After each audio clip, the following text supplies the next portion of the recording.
Hello friends, मैं हूं अनुपम शर्मा और आज हम कर रहे हैं कंजम्पशन फंक्शन।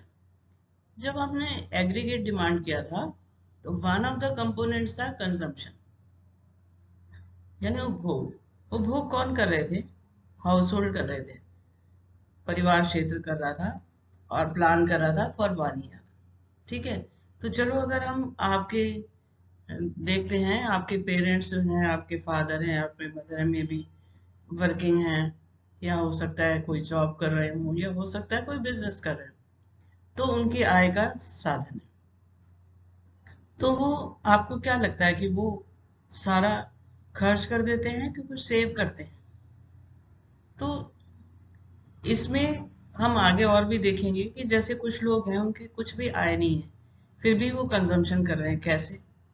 फिर उसके बाद कुछ दिहाड़ी मजदूर होते हैं, रोज कमाते हैं, रोज खर्च करते हैं, उनकी सेविंग्स या तो बहुत कम होती हैं या होती ही नहीं है। और कुछ फिर middle class, upper middle class, जो जिनकी इनकम है और वो कुछ सेव कर लेते हैं, कुछ खर्च कर लेते हैं। और ये भी देखा गया है कि जैसे जैसे इनकम बढ़ती है वैसे वैसे कंजम्पशन आपको लगता है बढ़ता है। आपके घर में अगर मान लो आय बढ़ जाए तो उपभोग बढ़ेगा क्या? जितना बढ़ा है सारा खर्च कर दिया जाएगा या फिर कुछ ज्यादा बचा लिया जाएगा? तो इन्हीं बातों पे गौर करते हुए हम अपना आज का टॉपिक शुरू कर रहे हैं, कंजम्पशन फंक्शन। तो जैसे मैंने कहा कि कंजम्पशन जो है या उपभोग जो है वो कौन कर रहा है? परिवार क्षेत्र कर रहा है। एग्रीगेट डिमांड में जो हमने किया था तो ये कंपोनेंट था। तो अब हमने जानना है कि कंजम्पशन फंक्शन क्या है। आय और उपभोग के बीच का संबंध जो है वो कंजम्पशन फंक्शन है या उपभोग फलन है। और हम ये भी जानते हैं कि जैसे जैसे आय बढ़ती है, ये देखिए, जैसे जैसे आय बढ़ेगी वैसे वैसे उपभोग बढ़ेगा और आय घटेगी तो उपभोग घटेगा। और there is always a minimum level of consumption when income is zero. जो लोग नहीं कमा रहे हैं, जिनकी आय कुछ भी नहीं है, फिर भी वो कुछ ना कुछ उपभोग कर रहे हैं, कैसे? वो पुरानी बचतों का इस्तेमाल कर रहे हैं। तभी जीवन के लिए मिनिमम लेवल ऑफ कंजम्पशन चाहिए, तो वो कर रहे हैं वो पुरानी बचतों से, इसलिए उनकी सेविंग्स हो जाती हैं माइनस। और दूसरी बात जो ऑब्जर्व करने की है, the rate at which increase consumption does not increase with income. जितनी इनकम बढ़ती है उस रेट पे कंजम्पशन नहीं बढ़ता है, यानी इनकम बढ़ती है तो कंजम्पशन बढ़ता है, पर उस उतने तेजी से नहीं बढ़ता है जितनी तेजी से इनकम बढ़ती है। तो कुछ भाग जो आय का है वो सेव कर लिया जाता है। हम अब देख रहे हैं, टेबल से देख रहे हैं। देखिए, जब आय जीरो है तब भी 40 कंजम्पशन है। तो मैंने जैसे बताया कि 40 कंजम्पशन तब है जब पुरानी बचतों का इस्तेमाल हो रहा है। और जो जीरो लेवल पे कंजम्पशन होता है उसको ऑटोनॉमस बोलते हैं, स्वायत्त उपभोग कहते हैं। और ये देखिए, हमने दूसरे का जिक्र किया था कि जितना कमाते हैं उतना खर्च कर देते हैं, तो ये 100 और कंजम्पशन भी 100। लेकिन याद रखें, ये पूरी अर्थव्यवस्था की बात हो रही है।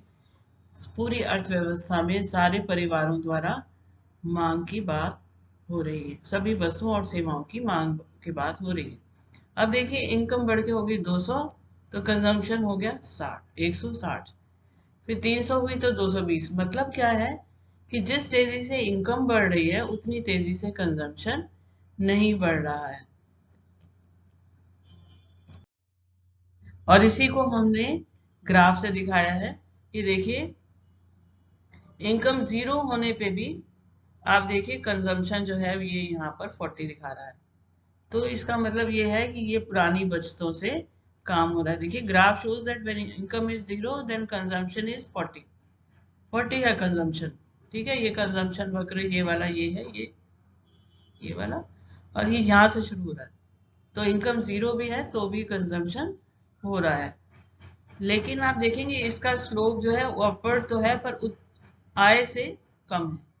आय तेजी से बढ़ रही है, उतनी तेजी से उपभोग नहीं बढ़ता है।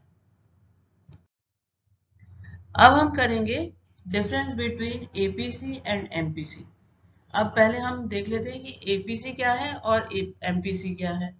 AP is ratio between total consumption and total income, यानी इसको सी बाय वाई से दिखाते हैं, जितना कंजम्पशन हो रहा है उसको इनकम से डिवाइड करके निकाल लेते हैं।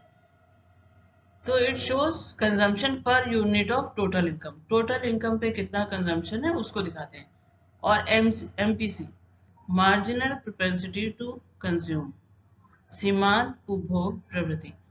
जिस जिस लेवल पे मान लीजिए इनकम 100 है, अब 150 होगी, तो जो एडिशनल इनकम हुई है उस पे कितना एडिशनल कंजम्पशन हुआ है। एमपीसी ये डेल्टा दिखा रहा है, डेल्टा जो ये वाला साइन है, डेल्टा मतलब चेंज। तो change in C oblique change in Y, यानी उपभोग में परिवर्तन को इनकम में परिवर्तन से भाग देते हैं। तो ये दिखा रहा है MPC shows increase in consumption with every additional income. 0 थी, फिर 100 हो गई, और अगर यहाँ 40 था और फिर 60 हो गया था, तो दोनों में चेंज देखेंगे, कंजम्पशन में कितना चेंज है और वाई में कितना चेंज है, और दोनों को एक दूसरे से डिवाइड करके हम एमपीसी को निकाल लेंगे। और ये देखिए हमने ग्राफ से एमपीसी देखने की कोशिश की है। ये कंजम्पशन है, ठीक है, और ये देखिए यहाँ पर आय जो है 100 है, और ये देखिए ये सॉरी आय 100 है और यहाँ से बढ़ गई ये 150, और कंजम्पशन कितना बढ़ा है 100 से 140।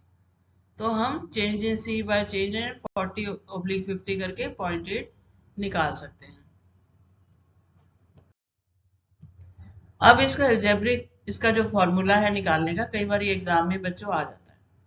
तो कैसे आपको ये दे दिया जाता है, ये फॉर्मूला है, ये कंजम्पशन सी कंजम्पशन दिखा रहा है और इसको बोलते हैं सी बार, ये जो ऊपर लाइन लगी है सी बार। तो ये वो कंजम्पशन है जो मिनिमम लेवल ऑफ कंजम्पशन है, जो 0 इनकम पे होता है, जिसको मैंने स्वायत्त या ऑटोनॉमस उपभोग कहा था। तो ये मिनिमम कंजम्पशन ये रहा। बी है मार्जिनल प्रोपेंसिटी टू कंज्यूम, यानी कि सीमांत उपभोग प्रवृत्ति। y बराबर है नेशनल इनकम। हम एग्जांपल ले लें, सी बार 20 है, पॉइंट बी 0.5 है और y 100 है, तो हमने इसको कैलकुलेट किया तो ये करके हमारा आ गया 70। ऐसे हमको एग्जाम में भी निकालना होता है। अभी हम एक टेबल से एमपीसी और एपीसी को देखते हैं। तो आप ये देखिए यहाँ पर इनकम 0 है, कंजम्पशन 60 है। ऐसे इनकम बढ़ रही है और यहाँ पर कंजम्पशन भी बढ़ रहा है, लेकिन उतनी तेजी से नहीं बढ़ रहा है जितनी तेजी से कंजम्पशन बढ़ रहा है। तो इसको हम निकालेंगे change in C upon change in Y. तो ये देखिए हमने यहाँ से लिया, ये तो डैश ही आएगा, इनकम में चेंज हुआ 100 और ये चेंज हुआ 110, तो 5.5 आ जाएगा 50 अपॉन, और यहाँ पर 100 में से 60 निकाल देंगे तो आ गया 50 अपॉन 100.5। ऐसे ही हम देखेंगे, ये भी 100 का चेंज है और ये है 40 चेंज हुआ है कंजम्पशन, 150 से 110 से हो गया 150, तो माइनस कर लेंगे तो 40/100.4। ऐसे ही हम देखेंगे अगेन 100 और यहाँ चेंज है 30 का, तो इसको हमने 30 अपॉन 100 किया तो 0.3, और फिर यहाँ पर हमने ये सारे निकाल लिए। एपीसी सी अपॉन वाई, सी अपॉन वाई ये तो नहीं आएगा यहाँ से। अब आगे 110 अपॉन 100, 150 अपॉन 200, ऐसे करके हमने सारे कैलकुलेट हमने कर लिए हैं। अब हम देख रहे हैं MPC decreases when income increases. बहुत ज्यादा इनकम इंक्रीज होती है तो एमपीसी गिरने लगता है। MPC is always less than 1। MPC is always positive and never 0। APC is more than 1 when consumption is more than income. अगर आपको ये मेरा वीडियो पसंद आया हो तो लाइक और शेयर करें, सब्सक्राइब करें, बेल आइकन का बटन जरूर दबाएं। Thank you.